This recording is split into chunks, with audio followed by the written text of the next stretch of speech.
Bismillahirrahmanirrahim. Assalamualaikum warahmatullahi wabarakatuh.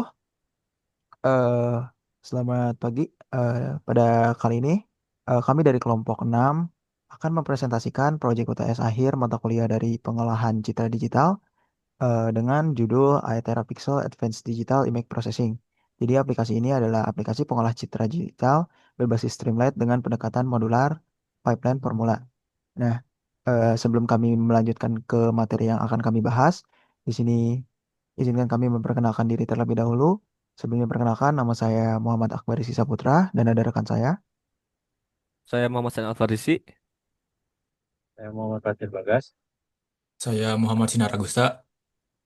Baik, namun di sini ada sedikit kendala mengenai salah satu anggota kami yang tidak bisa hadir pada presentasi kali ini. Namun beberapa dari yang telah dikerjakan, dia memiliki hasil yang cukup. Oke, baik. Selanjutnya mungkin akan dilanjutkan ke materi yang akan kita bahas. Yang pertama ada latar belakang dan tujuan. Latar belakang, yang pertama di sini memenuhi tugas untuk pengolahan citra digital untuk membuat aplikasi yang mencakup filtering, restorasi, dan enchant citra. Lalu pada tantangannya adalah mengintegrasikan berbagai algoritma dari klasik hingga deep learning ke dalam satu sistem yang kohesif, fleksibel, dan mudah digunakan. Tujuan proyek ini membangun aplikasi web interaktif berbasis Streamlit, mengimplementasikan konsep pipeline formula, serangkaian proses terstruktur seperti pre-processingnya, core algoritma, post-processing untuk setiap fitur. Lalu yang ketiga ada mendemonstrasikan pemahaman mendalam tentang algoritma dan menyediakan metrik evaluasi kuantitatif. Di sini adalah arsitektur dan teknologi. Untuk struktur filenya di sini dari eh, app app.py-nya di sini sebagai pembukanya dan ini juga ada pipeline mulai dari filter, restoration, enchantment, transport, juga ada utils-nya dan juga aset untuk penyimpanan dari image-image-nya, sampel image-nya, style preset. Nah, di sini teknologi yang kita gunakan adalah yang pertama ada framework aplikasi yaitu ada Streamlit, yang kedua ada inti pengolahan citra OpenCP, Python, Pillow, lalu ada kalkulasi metrik, kita menggunakan NumPy, SciPy, dan analisis domain dan visualnya itu kita menggunakan Matplotlib, PyWaffle, dan sebagainya. Lalu di sini ada penggunaan dari AI Deep Learning juga. Di sini kita digunakan secara opsional sebetulnya. Kita menggunakan PyTorch dan Torch Vision. Nah, di sini ada arsitektur modularnya, struktur folder.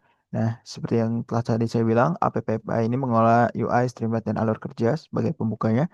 Dan pipeline-nya ini berisikan implementasi dari algoritma pengolahan citra, yaitu seperti filtering, restorasi, enchantment, dan transform. Nah, utils juga di sini berfungsi seperti utilitas seperti I/O gambar dan perhitungan metrik, evaluasi. Selanjutnya di sini ada pipeline, overview, dan alur kerja. Nah, aplikasi kami ini memiliki 4 pipeline utama yang dijelaskan dalam 3 langkah how it's work. Yang pertama ada upload your image menggunakan mengunggah gambar via drag and drop. Lalu juga ada pick the pipeline penggunaan dari salah satu 4 fitur. Dan juga ada enchant dan download penggunaan memproses dan mengunduh hasilnya. Ini bisa kita lihat di sebelah sini itu ada contoh dari gambarnya. Dan mungkin nanti akan divisualisasikan kembali pada demo selanjutnya. Mungkin dari saya cukup kan akan dilanjutkan oleh rekan saya. Saya persilakan. Oke, untuk metodologi pertama yaitu pipeline restorasi citra. Fiturnya kita menggunakan Super Resolution 4K Engine tujuannya untuk meningkatkan resolusi citra restorasi menjadi tujuan dan realitas realistis hingga 4 kali. Formula pipeline. Yang pertama input low resolusi. Yang kedua denoising bilateral filter menghaluskan noise. Terus upscaling as upscaling as surgeon lightweight untuk rekonstruksi detail. Lalu post sharpening unsharp mask untuk mempertajam kontras. Lalu yang terakhir ada output, itu menjadi high resolusi. Selanjutnya,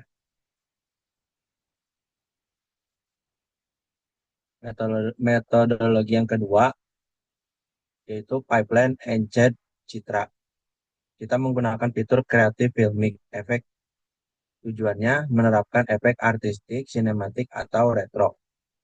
Formula pipeline-nya yaitu input asli, lalu tonal mapping 3D load untuk memetakan ulang skema warna, lalu color correction histogram matching untuk menyesuaikan distribusi warna, lalu ada texture simulation film grain untuk menambahkan noise Gaussian untuk kesan otentik, lalu yang terakhir ada output.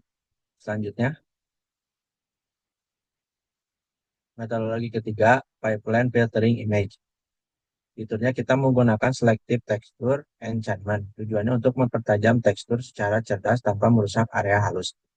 Formula pipeline-nya masih sama, input asli, lalu detail extraction, itu untuk memisahkan base layer halus dan detail layar. Lalu ada adaptive shapering untuk meningkatkan kontras hanya pada detail layer. Lalu ada Gaussian untuk menggabungkan kembali kedua layer. Yang terakhir, output, tekstur yang ditingkatkan. Selanjutnya akan dilanjutkan oleh teman saya. Selanjutnya yaitu metodologi keempat yaitu pipeline transformasi domain. Fiturnya itu transformasi domain. Tujuannya yaitu untuk menganalisis citra dalam domain frekuensi, bukan domain spasial atau pixel. Metodenya yaitu yang pertama ada spektrum Fourier atau FFT, menampilkan frekuensi tinggi, detail dan rendah tahu latar. Yang kedua spektrum DCT atau discrete Gaussian transform, yaitu untuk menunjukkan kompresi energi, basis JPG. Yang ketiga yaitu wavelet atau DWT, HAR, mendekomposisi gambar menjadi input koefisien yaitu LL, LH, HL, dan HH. Selanjutnya yaitu demo dan hasil Super Resolution 4K. Slide ini menunjukkan bukti visual sebelum dan sesudah dari pipeline Super Resolution. Yang pertama itu input image yang di sebelah kiri menampilkan screenshot UI aplikasi yang buram dalam skala 386 kali 858. Yang kedua, output image yang sebelah kanan hasil dari upscale 3 kali menjadi jauh lebih tajam dan jelas. Skalanya itu 1158 kali 2558. Lalu processing log yang di sebelah bawah, yaitu log di bawah menunjukkan proses starting Super Resolution 4K Enhanced Pipeline dan pipeline complete successfully. Selanjutnya, di sini ada contoh untuk hasil dari fitur filmic, tekstur, dan transformasi. Yang di sebelah kiri ada fitur pertama yaitu hasil dari fitur pertama itu Creative Filmic Effect. Lalu yang di tengah yaitu hasil dari fitur Selective Texture Enhancement. Lalu yang ketiga yang di sebelah kanan yaitu hasil dari fitur transformasi domain. Selanjutnya,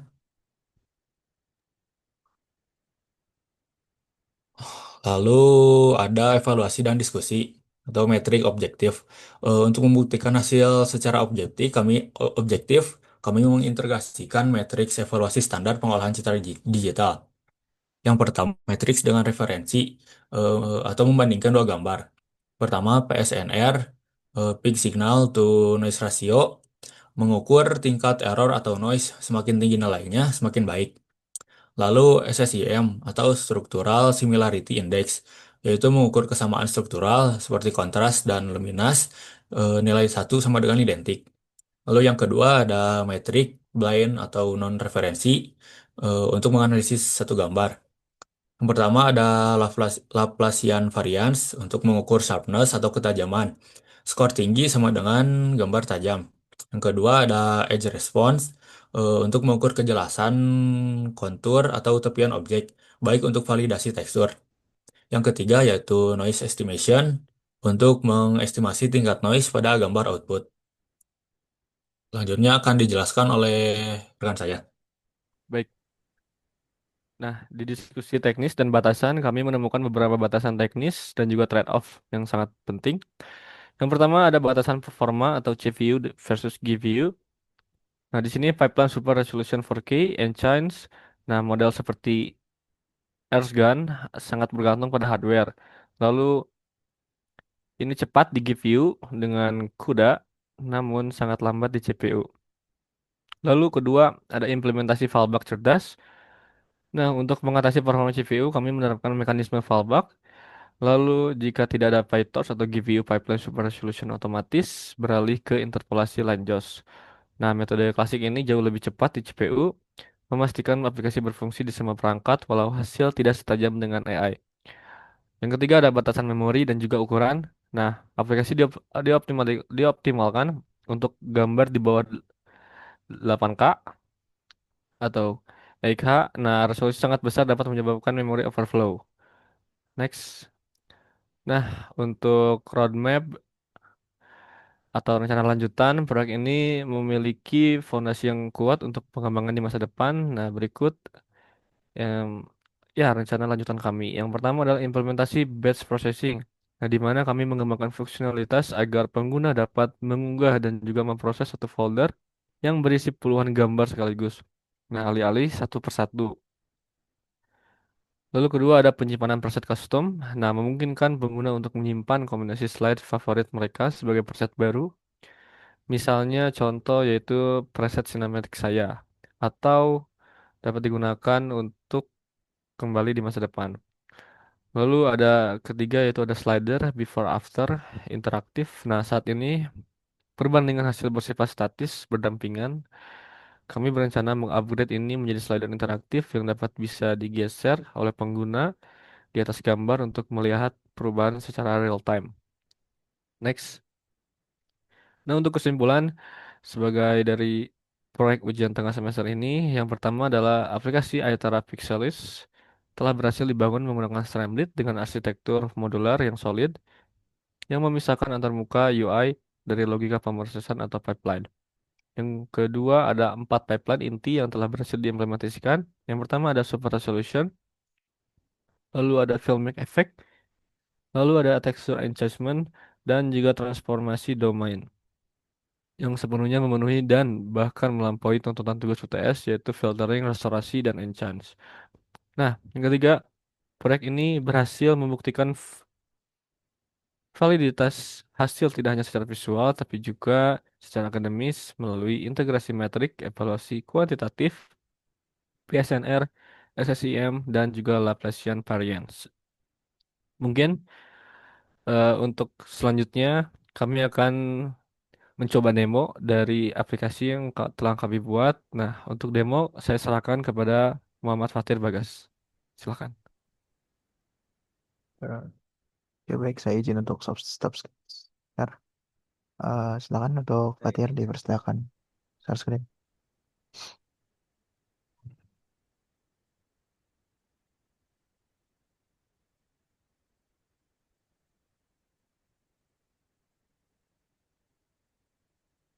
Untuk demonya akan dimulai, jadi untuk Muhammad Fatir dipersiapkan keseluruhannya.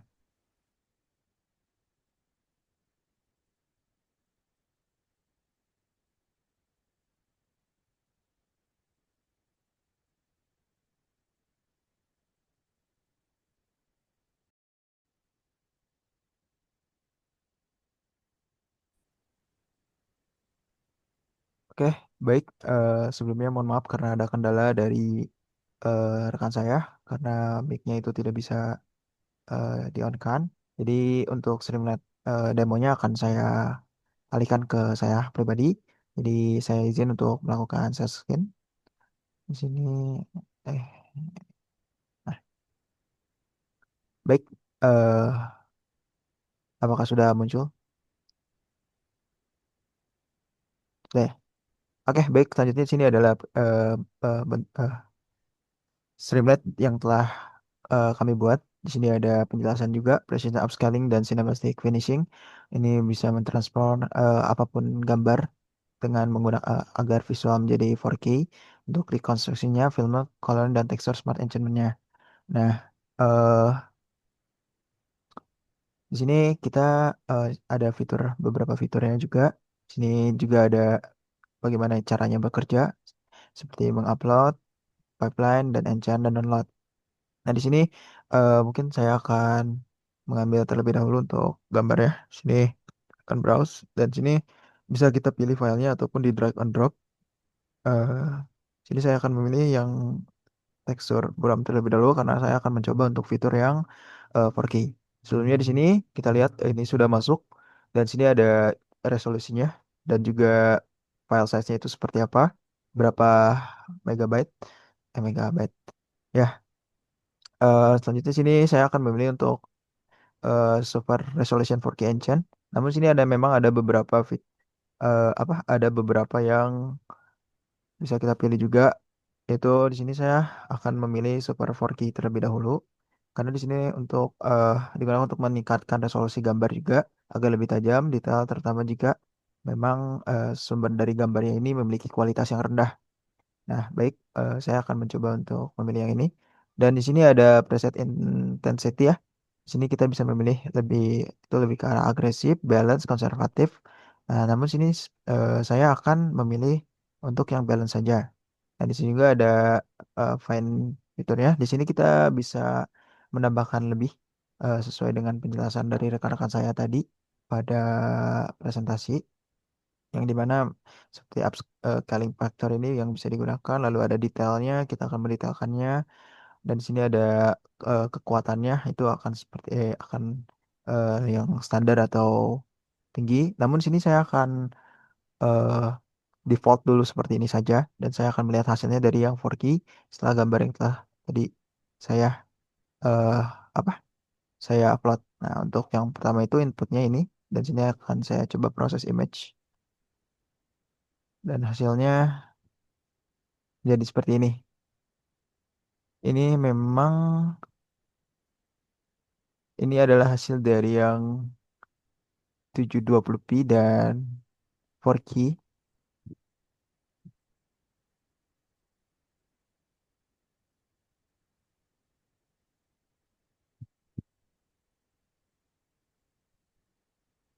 Oke, ini dari hasil gambarnya kita lihat di sini memang yang 4K ini itu eh, lebih terfokus. Nah, kita lanjut dulu ke bagian yang lain ya. Kita coba untuk mencoba dari pipeline yang lain. Misalkan kita ingin menggunakan Creative Film Effect-nya. Sini untuk inset-nya kita konservatifkan sesuai dengan rekomendasi. Dan sini saya akan melakukan proses image tanpa menggunakan fine parameter. Sini saya akan coba untuk proses image. Dan sini kita lihat hasilnya. Ini terlihat bahwasannya terlihat sekali menyesuaikan dengan eh, pipeline yang telah kita uji. Jadi Creative Film Effect ini tuh memberikan efek sinematik agar gambar terlihat lebih produksi film seperti artistik dan juga kontras. Lalu selanjutnya saya akan coba di Selective Texture Enchantment. Di sini saya akan tanpa menggunakan fine tune parameter, tanpa menggunakan ini. Jadi saya akan default dulu. Saya akan coba untuk proses image lagi. Dan ini hasilnya terlihat bahwasannya fokus pada peningkatan detail tekstur tertentu. Jadi lebih tertekstur dan juga misalnya untuk menonjolkan pola atau struktur dari permukaan. Dan di sini memang terlihat jelas bahwasanya ini berbeda. Oke, baik. Mohon maaf sebelumnya tadi ada kendala. Eh, Mungkin untuk demonya itu sekian karena memang dari beberapa fiturnya ini sudah kami coba dengan cukup baik dan mungkin masih memang ada beberapa yang harus diperbaiki juga. Eh, Namun untuk keseluruhan ini sudah menyangkut eh, cukup menurut kami dan mungkin sudah berjalan. Nah, baik mungkin demikianlah presentasi dari kami mengenai proyek UTS akhir mata kuliah pengolahan citra digital ini. Kami berharap untuk proyek ini dapat memberikan gambaran juga penerapan konsep pengolahan citra digital dalam menyelesaikan masalah yang secara nyata. Dan juga semoga juga untuk aplikasi ini mungkin saja ke depannya akan bisa dikembangkan lagi menjadi lebih baik dan juga akan ada tahapnya untuk menjadi sempurna. Mungkin terima kasih atas perhatiannya dan waktunya. Eh, Mohon maaf apabila ada kesalahan dan salah kata. Wassalamualaikum warahmatullahi wabarakatuh.